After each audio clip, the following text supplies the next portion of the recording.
What's poppin', y'all? Welcome back to another YouTube video, and today we're taking a look at the biggest anime disappointment of 2024. Or that's what you lot have told me. All the reviews on Blue Lock I have seen have always been very negative and very upsetting, and saying that it's terrible. I watched Blue Lock Season 1 and I fucking loved it. I was hyping that shit up. It was one of the first anime reviews that I ever did here on the channel. I watched the movie and I liked it. I thought it was good. I hyped that shit up. I reviewed it on the channel. I talked about it. I even did Lego customs on the channel after watching Season 1 and episode Nagi, and you can go check them out on the channel if that is something that you are interested in. But Season 2... I still think was quite good. So without any further delay, let's take a look at Blue Lock Season 2.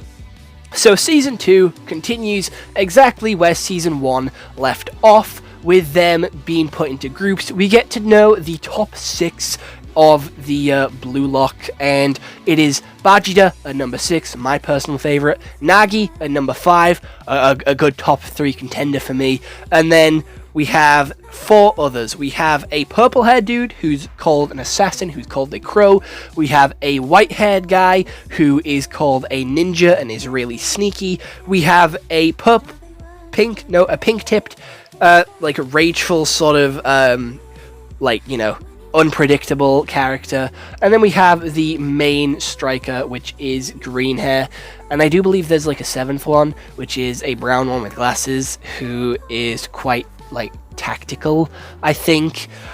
We then have our characters sort of teaming up with whoever 2 captains they want, and to have to show their skill, show their worth, show how much they can bring to the team, and everyone's giving it their all. We then meet a comb-over with a headband and a blue-haired dude who work really well with our main character, and they both have these southern accents, which I thought was very distracting for half the show, not gonna lie. I was making fun of it, and I was kept repeating what they were saying in a southern accent, because I don't know, I just didn't feel like it fit in the show, especially with 2 of them doing it.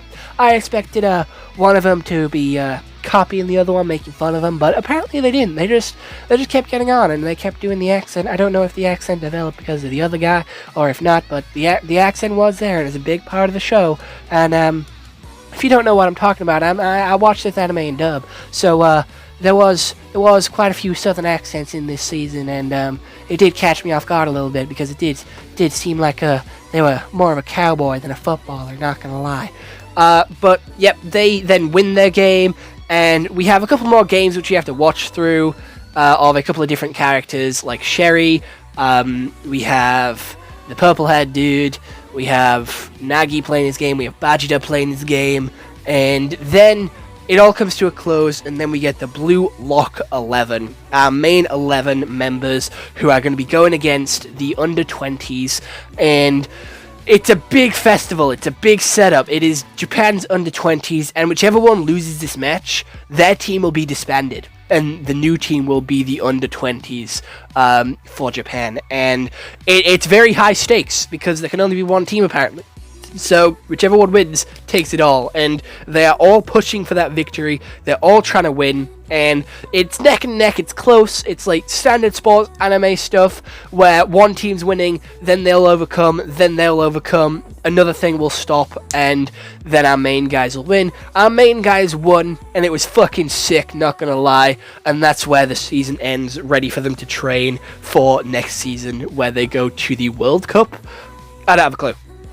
But animation, that is the biggest thing everyone is criticizing with this second season, and I'm going to be honest, for the first 13 episodes, the animation was kind of off, okay? I will say that. There was a lot of stills and a lot of manga panels with just effects over the top of them, whether it's a wavy effect, whether it's a fiery effect, whether it's a, jigsaw effect. It was just a manga still with an effect. Some of those manga stills I will like to defend, because it is them thinking critically and them taking time out of the game to think, where time freezes and they're having their moment of thought, of their planning of what they're going to do, how to analyze the situation. So making it look like time is moving slower or time is frozen whilst they think, I thought was a good design choice. However, try to pretend like you're using action lines to make a character dash across a screen when they're not actually moving, I feel like is kind of lazy and is kind of cheap. I think the budget for this was quite low, not gonna lie, especially seeing as how they had so many voice actors, like high-end voice actors. We had so many new voice actors make their way here, and I'm going to be honest, some of them were very, very good voice actors. We had like Bakugo make his first appearance here. We had a couple of others from a load of other animes, and that's kind of my problem with animes nowadays. It always does seem to be like the same people over and over and over again. It does seem to be like the My Hero lot that make their way into most animes and most movies. I would like to hear some new voices, some new, younger, up-and-coming anime voice actors. I'm not saying these ones are bad. I'm just saying I would like to see some new ones come into play and hear some new voices. The voice acting wasn't actually that bad, I'm going to be honest. The voice acting was quite good in this. I watch in dub. Say what you want to say in the comments. I struggle with reading, so let me watch it in dub, okay? I can't sit there and read for like 4 hours because I did watch this all in one go. So all 14 episodes back to back to back would have killed my eyes to have me read it all. So yeah, they're all about 20 minutes each, and you can easily watch it all in like 2.5, 3 hours like I did, but the animation was fucking peak in the last episode, and I think that made up for the whole season. I'm gonna be honest, that last 14th episode where we had that fucking green haired dude with like the tongue sticking out and he went all animalistic and ballistic going against his older brother who was quite calm and collected, I thought that was fucking clean. That animation, that battle, that fight was fucking clean. And it was beautiful, and you know what? I will take the fact that the rest of the season had pretty mediocre animation. Now, I do say quite often in my anime reviews and my TV show and movie reviews, the show doesn't need the world's best animation. As long as the story's good, I don't care. That is what I'm here for. Interesting stories and interesting characters. The animation can be mid for all I care, as long as we have a good story and good characters. And that's what we had here. It had a very, very good story, in my opinion, with very high stakes, which was handled very, very well. Not gonna lie, I really liked the way it was held. It built quite a lot of tension. It didn't fall into the trap of other anime movies or other anime TV shows, like sports anime TV shows, where a game would go on for like 4 episodes. It has them over and done quite quickly within 1 or 2 episodes, so it doesn't linger on them, and it has just the right amount of time to have you feel like they're gonna lose and have you feel like they are not good enough, and have them overcome and have that nice character arc, that story arc over every game where they unlock a new ability. Yes, that can get repetitive and that can get very boring, so Blue Lock is quite good, and they do like to switch it up with a couple of matches being lost. With this season, I do believe it is shorter than the first one. I'm not too sure. I do believe it is shorter than the first one. I could be wrong though. It felt shorter because less stuff happened in this one than in the first one, I will be honest. And I'm very upset that Vegeta didn't get enough screen time. Vegeta's my favorite character. Like, he didn't get fucking nothing.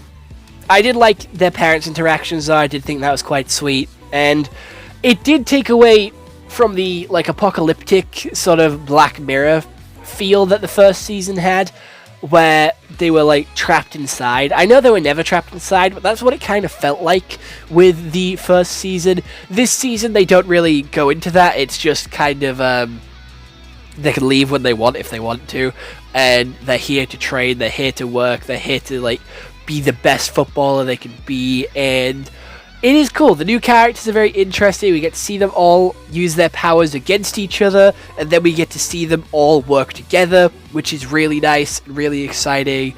And again, seeing all these characters who are quite often butting heads and working against each other, working together and using their powers for good, and for good fucking powers. It's their abilities, their sportsman abilities to score goals and work together as a team is really interesting, and something that we don't normally get to see all these characters do. It's nice to see them work as a full team. is what I'm trying to say. I am upset that some characters got more screen time than other, like Vegeta and Nagi didn't get very much screen time compared to what they did in Season 1. Fair enough, you can say their arcs were finished in Season 1, where they came to, do what they had to do with Nagi deciding, you know what, I actually like football, I'm excited to play, let's keep playing. And we have Vegeta learning to be able to let the monster roam free. And I feel like the stakes from Season 1, where Vegeta was like, if you want to play with me again, come and get me, come and earn me back.